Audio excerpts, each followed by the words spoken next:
Samantala, balitang Senado po tayo humarap sa pagdinig ng mataas na kapulungan ng mga kaanak ng mga estudyanteng nasawi at nasugatan sa pamamaril ng dalawang mag-aaral sa Tacloban at hiniling na ibaba ang edad ng criminal liability sa batas. Lumitaw din po sa hearing ang pulis na tiyahin ng isa sa mga sospek na siyang may-ari ng baril na ginamit sa insidente. Narito ang aking report. Yung bata na yan, nakamatay yan eh. Nakamatay yan. Nakamatay yan ang tao. So ano, ibababahay pag-asa lang yun? So dapat may pasiligan din nakarapat dapat sa kanila. Maramdaman din nila yung sakit. Emosyonal na naglabas ng saloobin si Jeneline Badoria Inanian si Separa na isa sa tatlong nasawing estudyante sa shooting incident sa San Jose National High School sa Tacloban City sa pagdinig ng Committee on Women, Children, Family Relations, Gender Equality ng Senado. Giit niya, dapat malagay sa hiwalay na pasilidad na magpaparusa sa mga nakagawa ng mabigat na krimen ang dalawang menor de edad na nasa likod ng walang habas na pamamaril.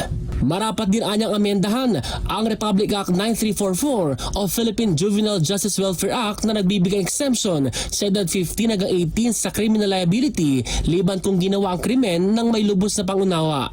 Pabor dito ang ilang magulang at kaanak ng mga sugatang mag-aral. Kung hindi natin ibababa yan, mamimihasa yung mga minor de edad na yan eh. Marami pang batang papatayin dahil hindi sila makukulong.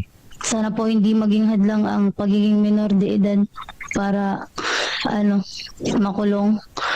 Kasi parang unfair naman po na ganun-ganun na lang. Sa ngayon, nasa rehabilitation center ang dalawang minor de edad na suspect para sa mailalim sa intervention program. Una nang sinampahan ng murder at frustrated murder ang 15-year-old na suspect.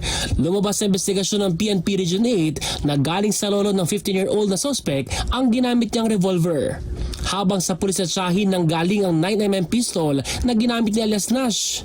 Depensa ng tiyahing pulis, He forcibly damaged my locker. It was locked. And my house was locked as well po, ma'am. Pero yung locker ay plastic locker. Plastic locker, and my firearm was inside a gun box.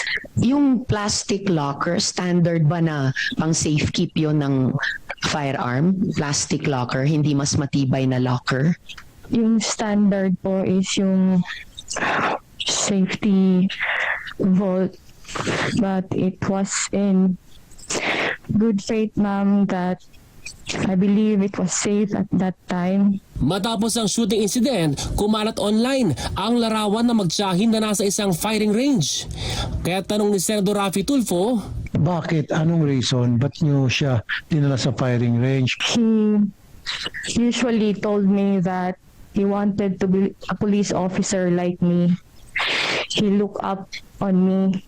isang beses lang ayon sa tiyahing pulis nang isama niya sa firing range si alias Nash. Wala niya siya napansing kakaiba sa ugali nito bukod sa pagiging tahimik at malimit sa paggamit ng cellphone. Taliwas ito sa nagkwento ng sugat na kaklase ni alias Nash bago mangyari ang pamamaril. Umatin daw ng flag ceremony si Nash. Parang nagduda daw si Jeric nung time na yun kasi parang iba yung mood daw ni Nash ng time na yun. Sinabi naman ni Senador Risa Ontiveros, chairperson ng komite, na may indikasyon na naimpluwensyahan ng isang international group na kung tawagin ay 764 mga sospek. Ayon pa sa senador, nagkukubli ang ilang miyembro ng grupo bilang manlalaro sa ilang online games gaya ng Roblox, Gorebox at Minecraft na target ang mga minor de edad. Sabi mismo ng FBI, the leaders of the group are pushing victims to create graphic pornography, to harm family pets, to cut themselves with sharp objects, or to even die by suicide. Ipinresenta rin sa pagdinig ang umano'y dummy account ni alias Nash kung saan makikita ang comments ng ilang pinaniniwala ang grupong sumusuporta sa marahas na pagkilos, pati ang posibleng groomer nito. Bilang preventive measure, una nang binaan ng concerned agencies ang ilang online games na ito. Ace Cruz, Newslight.